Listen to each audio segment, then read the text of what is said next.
Welcome student, मैं उटांडे sir. और आज हम इलेक्ट्रिकल मशीन में कुछ ऐसे टॉपिक्स को पढ़ेंगे जिसमें ट्रांसफार्मर है, और ट्रांसफार्मर में हम इंस्ट्रूमेंट ट्रांसफार्मर पढ़ेंगे। तो आज का जो टॉपिक है, आज के टॉपिक में क्या है? ट्रांसफार्मर। आज हम क्या पढ़ रहे हैं? ट्रांसफार्मर। तो ट्रांसफार्मर यहाँ जब हम पढ़ेंगे तो ये किस टाइप का ट्रांसफार्मर होगा डियर फ्रेंड? ये थ्री फेज ट्रांसफार्मर होगा। तो याद रखेंगे, आज की क्लास में थ्री फेज ट्रांसफार्मर में हम कुछ ऐसे टॉपिक को पढ़ेंगे जिसमें जैसे कि इंस्ट्रूमेंट ट्रांसफार्मर हो गया। तो ये जो इस टाइप का जो ट्रांसफार्मर होता है, ये ट्रांसफार्मर की ही लिस्ट में आता है, लेकिन इसके काम आपको अलग अलग मिलेंगे। चलिए स्टार्ट करेंगे आज की क्लास में। और आज की क्लास में हम सबसे पहले स्टार्ट करेंगे इंस्ट्रूमेंट ट्रांसफार्मर। तो इंस्ट्रूमेंट ट्रांसफार्मर जिसे कहेंगे उपकरण, उपकरण परिणामित्र। ठीक है। तो उपकरण परिणामित्र क्या होता है, इंस्ट्रूमेंट ट्रांसफार्मर क्या होता है, इसके बारे में हम विस्तृत रूप से जानेंगे। तो आज के टॉपिक में डियर स्टूडेंट, इंस्ट्रूमेंट ट्रांसफार्मर क्या होता है? बेसिकली हम यदि इंस्ट्रूमेंट ट्रांसफार्मर की बात करें तो हाई वैल्यू की करंट और वोल्टेज को मेजरमेंट करने के लिए हम इंस्ट्रूमेंट ट्रांसफार्मर का यूज करते हैं। तो जैसे लॉन्ग ट्रांसमिशन लाइन है, जिसमें देखेंगे transmission line, transmission line, distribution line. ठीक है, डिस्ट्रीब्यूशन लाइन। तो ट्रांसमिशन लाइन और डिस्ट्रीब्यूशन लाइन की करंट को यदि मेजरमेंट करना हो या वोल्टेज को मेजरमेंट करना हो, तो इन दोनों की करंट, ठीक है, मेजरमेंट या वोल्टेज मेजरमेंट हमें करना हो, तो ये जो ट्रांसमिशन लाइन होती है ये हाई वोल्टेज ट्रांसमिशन लाइन होती है। High voltage transmission, high voltage current इसमें होती है। तो इनकी करंट को मेजरमेंट करना संभव नहीं होता।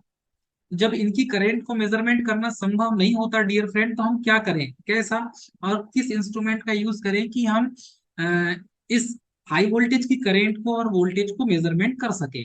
तो हमने एक ऐसा सिस्टम बनाया। इस सिस्टम में इस टाइप से है डियर स्टूडेंट कि हम हाई वोल्टेज की करंट को मेजरमेंट करने के लिए हम बेसिकली स्टूडेंट यहाँ पर ऐसे इक्विपमेंट का यूज करते हैं जो करंट को मेजरमेंट कर ले, वोल्टेज को भी मेजरमेंट कर ले। तो हम क्या करते हैं डियर स्टूडेंट, हाई वोल्टेज की करंट, ठीक है, और हाई वोल्टेज को कम रेंज के वोल्ट मीटर के द्वारा और अमीटर के द्वारा हम मापने के लिए इंस्ट्रूमेंट ट्रांसफार्मर का यूज करते हैं। जैसे कि हाई वोल्टेज की करंट को डायरेक्ट हम अमीटर से मेजरमेंट नहीं कर सकते, लेकिन हम इंस्ट्रूमेंट ट्रांसफार्मर में करंट ट्रांसफार्मर सीटी का यूज करके हाई वोल्टेज की करंट को मेजरमेंट कर सकते हैं। ठीक है। तो यहाँ पर हमारे लिए बड़ा इजी हो जाता है कि हाई वोल्टेज की करंट को मेजरमेंट करने के लिए हम सीटी का यूज कर लें, और सीटी के साथ में अमीटर का कनेक्शन कर दें, अमीटर का यूज कर लेंगे, तो हाई वोल्टेज की करंट को हम आसानी से मेजरमेंट कर सकते हैं। तो ये एक बेसिक फंक्शन हो गया। ठीक। चलिए, तो यहाँ पर ये क्या होते हैं, बेसिकली इंस्ट्रूमेंट ट्रांसफार्मर को हम दो प्रकार से उसको डिवाइड करते हैं। तो there are many two types, ये टू टाइप्स के होते हैं। ठीक है। टू टाइप्स के कौन कौन से होते हैं फ्रेंड?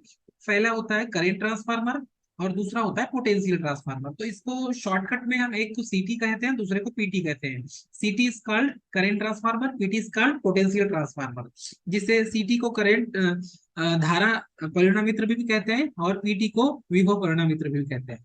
तो ये दो इंस्ट्रूमेंट हो गए जिसमें हम सीटी और पीटी का यूज करके high voltage, high transmission line की करंट और हाई ट्रांसमिशन लाइन की, डिस्ट्रीब्यूशन लाइन की वोल्टेज को मेजरमेंट कर सकते हैं। तो चलिए अब स्टार्ट करेंगे यहाँ पे कि इस सर्किट में हम सबसे पहले पढ़ेंगे करंट ट्रांसफार्मर क्या है। ठीक। चलिए, करंट ट्रांसफार्मर क्या होता है इसके बारे में विस्तृत रूप से हम जानेंगे। चलिए, फर्स्ट में है करंट ट्रांसफार्मर। तो करंट ट्रांसफार्मर की बात करें डियर फ्रेंड, तो करंट ट्रांसफार्मर क्या होता है? चलिए देखिए, करंट ट्रांसफार्मर फुल फॉर्म हो गया, शॉर्टकट में क्या बोलेंगे इसको हम? सीटी। क्या कहेंगे? सीटी। तो सीटी क्या है? सीटी इज कॉल्ड करंट ट्रांसफार्मर। इसे हिंदी में क्या कहेंगे? इसे कहेंगे धारा परिणामित्र। ठीक है। तो डिप्लोमा वाले जो स्टूडेंट है उनके लिए धारा परिणामित्र, करंट ट्रांसफार्मर। इसका यूज क्यों करते हैं हम? सीटी का यूज करके क्या करेंगे, तो हाई वोल्टेज की ट्रांसमिशन लाइन और डिस्ट्रीब्यूशन लाइन कि करंट को मेजरमेंट करने के लिए हम सीटी का करंट ट्रांसफार्मर का यूज करते हैं। सीटी से क्या मेजर करेंगे हम, करंट मेजर करेंगे, ठीक है, करंट मेजरमेंट करेंगे, ठीक है। ये मेन फंक्शन हो गया, मोस्ट इंपॉर्टेंट। अब यहां पर हम देखेंगे डियर फ्रेंड कि इस सर्किट में यहां पर ये एक सर्किट डिजाइन किया गया है और ये है लोड, इसे क्या कहेंगे, लोड। तो लोड का काम, यहाँ पर लोड देखेंगे तो लोड क्या है, यहाँ पर लगा हुआ है, ठीक है। लोड जब कनेक्ट करते हैं तो लोड कनेक्ट करने के पीछे कुछ रीजन होता है। तो इस सर्किट में जब सीटी में मतलब करंट ट्रांसफार्मर का यूज करके किसी ट्रांसमिशन या डिस्ट्रीब्यूशन लाइन, ट्रांसमिशन या डिस्ट्रीब्यूशन लाइन, ठीक है, ट्रांसमिशन या डिस्ट्रीब्यूशन लाइन की या तो करंट को मेजर करना है, तो करंट मेजरमेंट करने के लिए चाहे ट्रांसमिशन लाइन हो या डिस्ट्रीब्यूशन लाइन हो, इसकी करंट को मेजरमेंट करना है, तो हम सीटी के साथ में सीटी प्लस अमीटर, ठीक है, क्या होगा हमारे साथ में, एक सीटी होगा करंट ट्रांसफार्मर और उसके साथ में होगा अमीटर। तो सीटी प्लस अमीटर का यूज करके हम किसी भी ट्रांसमिशन या डिस्ट्रीब्यूशन लाइन की करंट को मेजरमेंट कर सकते हैं। ये इसका सर्किट डायग्राम है, एग्जाम में आएगा तो ऐसे ही बनाना है, ठीक है। यहाँ पर देखेंगे तो ये एक ही टर्न है फेरा, ये एक ही फेरा है इसमें, और ये लोड से कनेक्ट है। आरएल यदि लिख दें तो भी कोई गलत नहीं है, इसे लोड से कनेक्ट करते हैं। तो ये सीटी का कोर है, और ये जो साइड होता है, ये साइड होता है प्राइमरी साइड, और ये मोटे कॉपर वायर का बना होता है। तो लोड के साथ में जो वाइंडिंग कनेक्ट है, तो ये जो वाइंडिंग है, ये वाइंडिंग कॉपर के और मोटे तार का बना होता है। और जो सेकेंडरी में जो वाइंडिंग है, ये सेकेंडरी वाइंडिंग है डियर फ्रेंड। सेकेंडरी वाइंडिंग की पतले तार की और अधिक टर्न मिलेंगे। इसमें देखा मोटे तार का एक ही टर्न है, इसमें एक ही टर्न है, और इसमें एक से अधिक तार के टर्न है, तो सेकेंडरी वाइंडिंग में अधिक टर्न मिलेंगे आपको। और यहाँ पर एक देखेंगे तो ये एस लिखा हुआ, ये एक स्विच है, ठीक है। और यहाँ पर हमने जो अमीटर यूज किया है, इसकी जो रेंज है वो 5 एम्पियर है, 5 एम्पियर ओनली। तो 5 एम्पियर की अमीटर का यूज करके हम हाई वोल्टेज की ट्रांसमिशन लाइन, डिस्ट्रीब्यूशन लाइन की करंट मेजरमेंट करते हैं। कितना अच्छा फंक्शन है ये, ठीक है। चलिए, किसी का माइक ऑन हो तो ऑफ कर दें। चल, कंटिन्यू करते हैं। अब यहाँ पर डियर फ्रेंड एक चीज ये है कि इससे आरएल मतलब लोड करंट फ्लो होगी, इसका एक और है, और सेकेंडरी वाइंडिंग पतले तार के टर्न लगे हुए हैं, तो पतले वायर का टर्न सेकेंडरी वाइंडिंग में मिलेगा, और प्राइमरी में मोटे कॉपर वायर का टर्न मिलेगा। तो अब आप देख सकते हैं ये एक प्रकार का किस टाइप का ट्रांसफार्मर है, ठीक है। ये एक प्रकार का किस टाइप का ट्रांसफार्मर है, सीटी current transformer, step up transformer होगा कि स्टेप डाउन ट्रांसफार्मर होगा, चलिए कमेंट करके हमें बताएंगे आप। दूसरी बात, ये जो सर्किट डायग्राम दिख रहा है आपको, ये सर्किट डायग्राम है, और इस सर्किट डायग्राम में आप देखेंगे तो ये सर्किट डायग्राम काहे का है, इसे कहेंगे टॉन्ग टेस्टर। ये टॉन्ग टेस्टर का सर्किट डायग्राम है।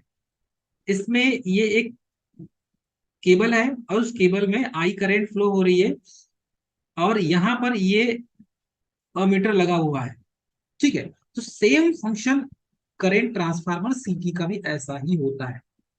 तो जैसा टॉन्ग टेस्टर होता है, एसी किसी केबल में करंट यदि फ्लो हो रही है तो उसके करंट को ये मेजरमेंट कर लेता है कितनी एम्पियर की करंट फ्लो हो रही है। यदि आप टॉन्ग टेस्टर यूज करते होंगे फील्ड में तो आप और अच्छे से समझ सकते हैं। तो देखिए, बेसिकली करंट ट्रांसफार्मर एक प्रकार का किस टाइप का ट्रांसफार्मर होगा, आप हमें कमेंट करके बताएंगे। करंट ट्रांसफार्मर क्या स्टेप अप ट्रांसफार्मर है या स्टेप डाउन ट्रांसफार्मर है, ये आप हमें कमेंट करके बताएंगे। अब देखेंगे तो इसका सीटी रेशियो कैसा निकालते हैं, बेसिकली सीटी रेशियो कैसा निकालेंगे हम, तो इसमें इसका फार्मूला ही होता है, आप सभी को पता है, I1/I2 हम यदि 400 I1 में मानते हैं, ठीक है, तो I1 में यदि 400 मानते हैं तो 400/1 हो जाएगा, मतलब कि ये एक और ये 400। यदि कैलकुलेशन करते हैं इस टाइप से, तो I1 ऐसा तिर्यक गुणा होगा इसमें, I2 इंटू 400 हो जाएगा और I1 इंटू 1 हो जाएगा। तो इसको जब तीरे गुणा करेंगे आप तो इसमें I1 का मान निकल के इस टाइप से आता है। ये निकाल सकते हैं, एकदम इजी है। ये आप निकाल सकते हैं, ये एकदम इजी है डियर फ्रेंड, एकदम इजी है। इस तरीके से आप निकाल सकते हैं। चलिए,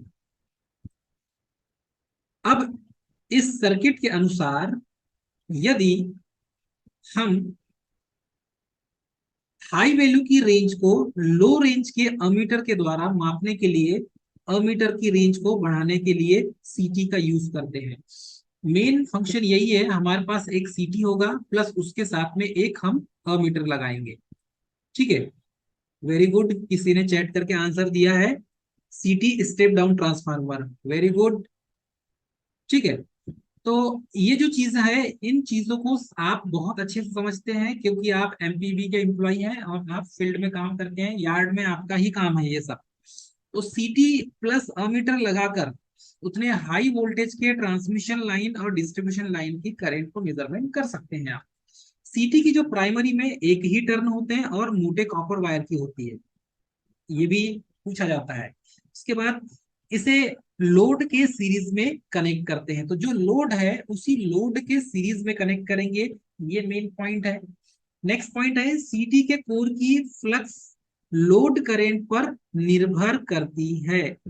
ठीक है, तो सीटी के कोर की जो फ्लक्स है, एक ही कोर में प्राइमरी सेकेंडरी वाइंडिंग लपेटी गई है, तो सीटी के कोर की जो फ्लक्स है वो लोड के करंट के फ्लक्स पर डिपेंड करती है। तो लोड करंट जो आरएल फ्लो हो रही है, चलिए देख लेते हैं कहां पर है लोड करंट आरएल। तो सीटी के कोर की फ्लक्स, ये जो लोड करंट आरएल है, इसे क्या कहेंगे हम, लोड करंट आरएल। तो सीटी की जो करंट है वो लोड करंट आरएल पर डिपेंड करती है। ठीक है, आई एल नहीं कहेंगे सर, आर एल कहेंगे। क्या कहेंगे, आई एल नहीं कहेंगे। IL IL IL, yes yes yes, very good. क्या कहेंगे इसे हम, आईएल कहेंगे, लोड करेंट। ठीक है, चलिए उसके बाद आगे बढ़े हम, तो सीटी की जो सेकेंडरी है वो पतले तार कॉपर वायर की बनी होती है, बेसिकली कॉपर वायर के डिजाइन किए जाते हैं। दूसरे वायर लगाएंगे तो ऐसी शॉर्ट सर्किट हो जाएगा, जल जाएगा। तो सीटी की जो सेकेंडरी वो पतले तार के बने होते हैं और उसमें ज्यादा टर्न होते हैं, एक से अधिक टर्न होते हैं, और इसमें हमेशा जो अमीटर यूज किया जाता है वो 5 एम्पीयर का यूज किया जाता है। ठीक है, नेक्स्ट पॉइंट है सीटी की जो सेकेंडरी वाइंडिंग है वो हमेशा क्लोज करके रखते हैं। तो ये इंटरव्यू का बड़ा अच्छा क्वेश्चन है। ये जब मैं एमपीबी का इंटरव्यू दिया था जेई का, तब भी मुझसे पूछा गया था कि सीटी की सेकेंडरी को ओपन क्यों रखा जाता है, ओपन क्यों नहीं रखा जाता। तो सीटी की सेकेंडरी को ओपन क्यों नहीं रखा जाता, उसके पीछे रीजन क्या है, कमेंट करके बताएंगे जो स्टूडेंट सुन रहे होंगे। ठीक है, नेक्स्ट पॉइंट है इसकी, लेकिन इसका मेन पॉइंट है सीटी के सेकेंडरी वाइंडिंग को हमेशा क्लोज रखा जाता है, ओपन नहीं रखा जाता।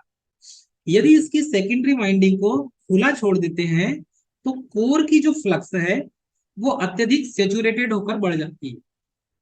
सेचुरेशन देखो, कोर की जो फ्लक्स है, एक सेचुरेशन की जो लिमिट होती है उससे ज्यादा कभी फ्लक्स नहीं बढ़ती। तो सेचुरेशन, यदि फ्लक्स सेचुरेट हो गई तो उससे ज्यादा फिर फ्लक्स नहीं बढ़ती। तो इसमें क्या होता है कि यदि सेकेंडरी को हम खुला छोड़ देते हैं तो जो कोर की जो फ्लक्स है वो अत्यधिक बढ़ जाती है। ठीक है, और कोर क्या हो जाता है, संतृप्त हो जाता है, मतलब सेचुरेटेड। संतृप्त होना मतलब क्या होता है, सेचुरेटेड होना, सेचुरेटेड सर, होना। तांदे सर। बोलिए। सर, फ्लक्स सेचुरेटेड हो जाती है कि उसका मैग्नेटाइजेशन सेचुरेशन में हो जाता है? उसका मैग्नेटाइजेशन का जो प्रॉपर्टी है वो प्रॉपर्टी के बाद, मतलब उससे ज्यादा वो मैग्नेटाइजिंग गुण उत्पन्न नहीं करेगा। सेचुरेटेड का मतलब ही होता है, सेचुरेशन का मतलब एक टाइम तक उससे ज्यादा मैग्नेटिक फ्लक्स जनरेट नहीं करेगा वो। मतलब उसका फिक्स हो गया, जैसे मैं बोलूं कि मेरी स्पीड जो है वो 50 किलोमीटर मतलब की स्पीड चलाने की मेरी गाड़ी की स्पीड है, मानकर चलो, मतलब वो फिक्स हो गई, वो सेचुरेट हो गई, उससे ज्यादा नहीं हो सकती, उससे कम हो सकती है। तो सेचुरेशन का मतलब यही है, उसका कोर संतृप्त हो जाता है, सेचुरेटेड हो जाता है, मतलब उससे ज्यादा फ्लक्स वो उत्पन्न नहीं कर पाएगा, कहने का मतलब ये है। ठीक है, और तो फ्लक्स तो सर करंट से बन रहा है। हाँ, तो वो जो फ्लक्स, यदि करंट, जो करंट से फ्लक्स बन रही है उसकी एक लिमिट होती है। क्योंकि ये जो सिचुएशन होती है सीटी की, जो सेकेंडरी वाइंडिंग है वो यदि ओपन रखेंगे तब की कंडीशन में होती है। क्यों? क्योंकि इसमें magnetizing current I mu plus working current, ठीक है, डब्लू, ये दोनों मिलके is equal to I naught current बनती है। ये दोनों करंट के कारण ऐसा होता है, याद रखिएगा। ठीक है, ट्रांसफार्मर के अंदर एक तो होती है मैग्नेटाइजिंग करंट और दूसरी करंट होती है वर्किंग करंट। तो ये आई म्यू क्या है? मैग्नेटाइजिंग करंट है, और आई डब्ल्यू क्या है? वर्किंग करंट है। ये इनके कारण नो लोड करंट उत्पन्न होती है। यही नो लोड करंट को यहाँ पर डिफाइन किया गया है। ठीक है, जब आपको ट्रांसफार्मर का जो इक्वेशन है जब बताएंगे तो उसमें और अच्छे से समझ में आ जाए। और हाई वोल्टेज उत्पन्न होने से इंसुलेशन क्या हो जाता है? पंचर हो जाता है और सीटी जल जाती है। तो ये जो सिचुएशन है वो करंट के फ्लो के कारण ही बनता है। ठीक है, क्योंकि हम ऐसा कभी ये नहीं सोच सकते कि, क्योंकि सर्किट में जब लाइन में सीटी कनेक्ट है और लोड के साथ कनेक्ट है तो उसमें स्वाभाविक सी बात है करंट फ्लो होगी, सर्कुलेट होगी। तो जब करंट सर्कुलेट होगी तो फ्लक्स सेचुरेट होगा, तो सेकेंडरी वाइंडिंग में भी करंट फ्लो होगी। तो ये जो है ये फंक्शन बेसिकली हमें देखने मिलता है। कई बार एग्जाम में पूछा भी जाता है कि सीटी की सेकेंडरी को ओपन क्यों नहीं रखना चाहिए। ठीक है, अब चलिए। ये सर फ्लक्स सेचुरेशन का समझ में आया नहीं हमको अच्छे से। इस पॉइंट को आपको सिर्फ इतना ही याद रखना है कि सीटी की सेकेंडरी जी। को ओपन क्यों नहीं रखा जाता। तो उसके पीछे रीजन यही है, यदि इसकी सेकेंडरी को खुला छोड़ देते हैं, सेकेंडरी वाइंडिंग को ओपन रख देंगे, तो इस कौन सी सेकेंडरी वाइंडिंग, ये देखिए यहां पर आपको देखने मिल रहा होगा, ये स्विच एस लगा हुआ है। इसी स्विच एस की बात की जा रही है। यदि इसी को ओपन रख दिया जाए, ठीक है, इसी को ओपन रख देंगे हम, तो क्या होगा वही पूछा गया है। अब देखिए यहाँ पर इस सर्किट में देखेंगे तो ये लोड करंट देखो, यहाँ पर जो है आरएल लोड लगा हुआ है और आईएल करंट फ्लो हो रही है। लोड के कारण इस सर्किट में करंट फ्लो हो रही है बेसिकली। तो सर्किट के कारण जब करंट फ्लो होगी तो इस कोर में जब इसके पास दूसरी वाइंडिंग रखी हुई है तो इसमें भी तो फ्लक्स इंड्यूस्ड होगा और ईएमएफ जनरेट होगा। तो जब ये ईएमएफ जनरेट होगा तो ये जनरेट किसकी वजह से होगा? इसमें भी तो कुछ ना कुछ रिएक्शन होगा। क्यों? क्योंकि ऐसी ऐसा कोई कंडक्टर नहीं जिसका सेल्फ रजिस्टिव प्रॉपर्टी हो। सभी कंडक्टर का, चाहे वो कॉपर हो, चाहे वो एल्युमिनियम हो, चाहे वो सिल्वर, सबका एक उसकी रजिस्टिव प्रॉपर्टी होती है। और उसी के कारण उसमें देखेंगे तो करंट सर्कुलेट होती है। तो मेन चीज यही है कि यदि ये पतले तार का बना हुआ है और इसकी सेकेंडरी को हम ओपन रखेंगे, तो ओपन रखेंगे तो करंट कहाँ सर्कुलेट होगी? ये तो पाथ क्लोज हो गया फिर तो वो अमीटर से होते हुए करंट फ्लो होगी। और अमीटर से होती हुई करंट फ्लो होगी तो आपने देखा होगा, यदि आपने टीएसएम या पीएसएम पढ़े होंगे या वो नहीं पढ़े होंगे, तो आपने यदि अमीटर की रेंज को बढ़ाना है तो आप क्या लगाते हैं? वोल्ट मीटर की रेंज बढ़ाना हो तो आप उसको सीरीज में क्या लगाते हैं?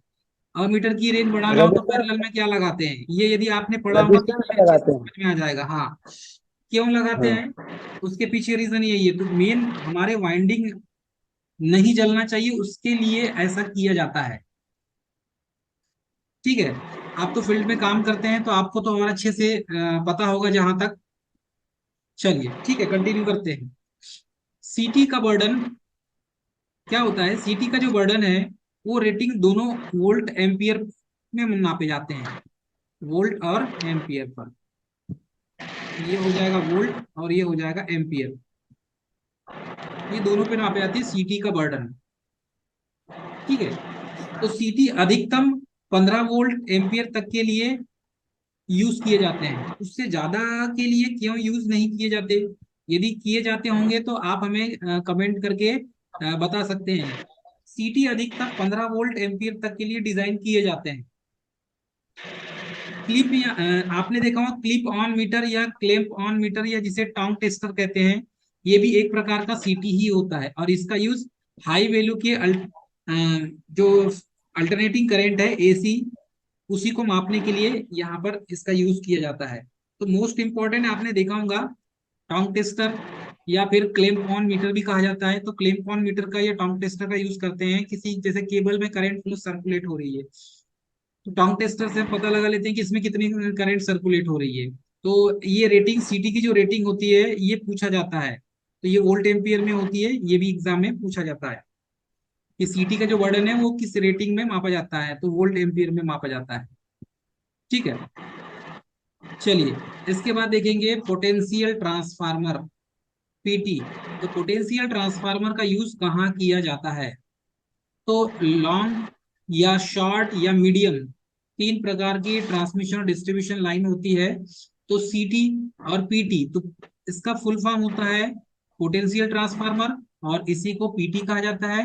हिंदी में कहेंगे इसे विभव परिणामित्र। ठीक है, विभव परिणामित्र। जैसे ट्रांसमिशन लाइन हो गई, ट्रांसमिशन लाइन और डिस्ट्रीब्यूशन लाइन।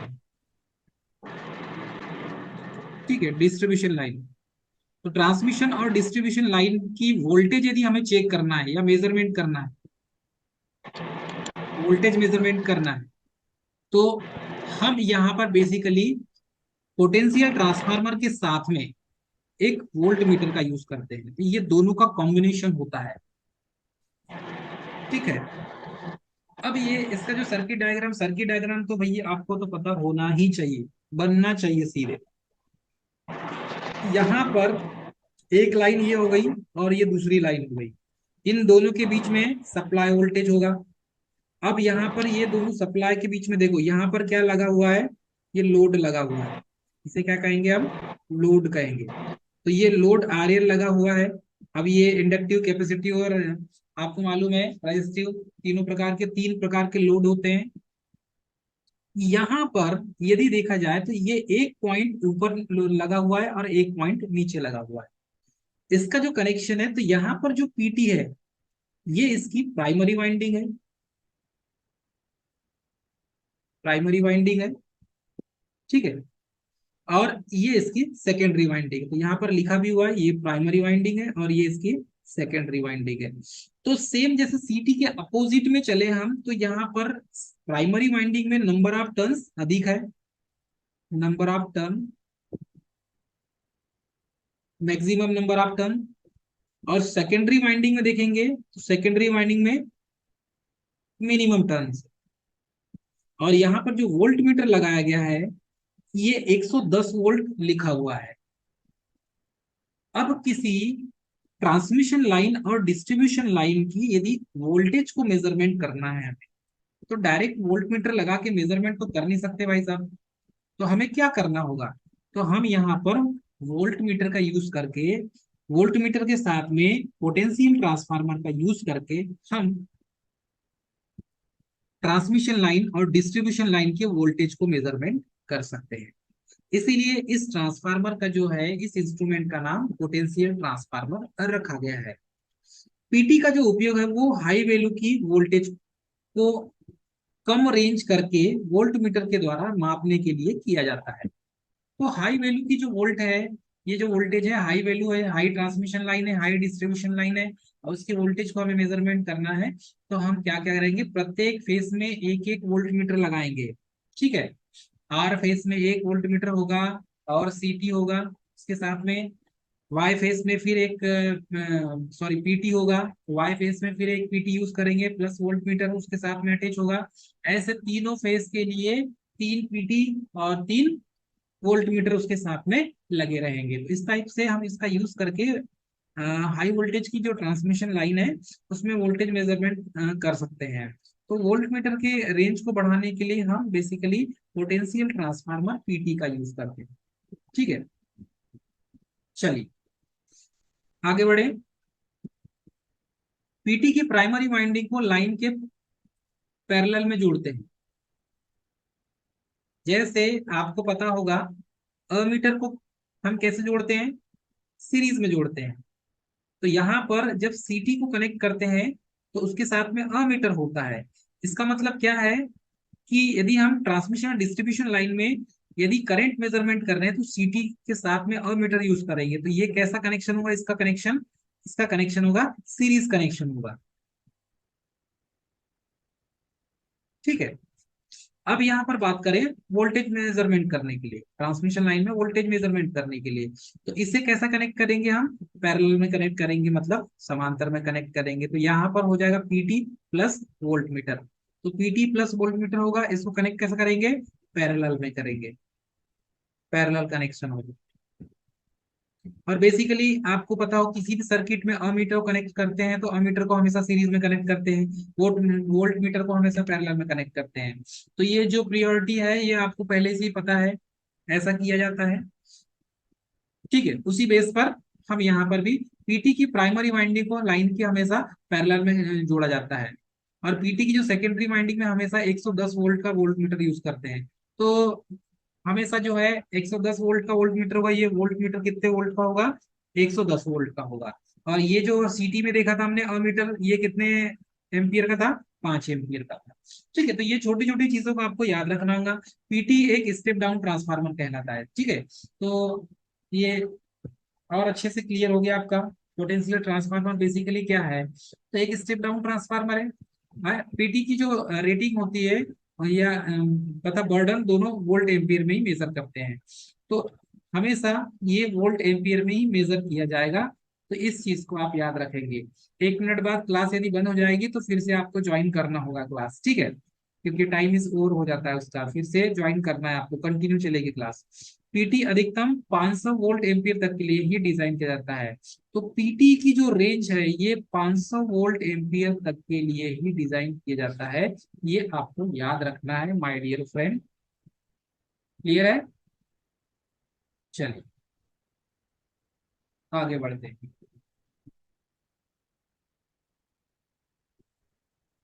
ठीक है, अब देखेंगे प्रैक्टिकल ट्रांसफार्मर। ट्रांसफार्मर में क्या क्या लगा होता है, हमसे अच्छा तो आप जानते हैं, क्योंकि आप सभी एमपीपी के एम्प्लॉई हैं। ट्रांसफार्मर के बगैर तो आपका कोई काम भी नहीं होता। ठीक है, आप हमें सोच के ये बताएंगे कमेंट करके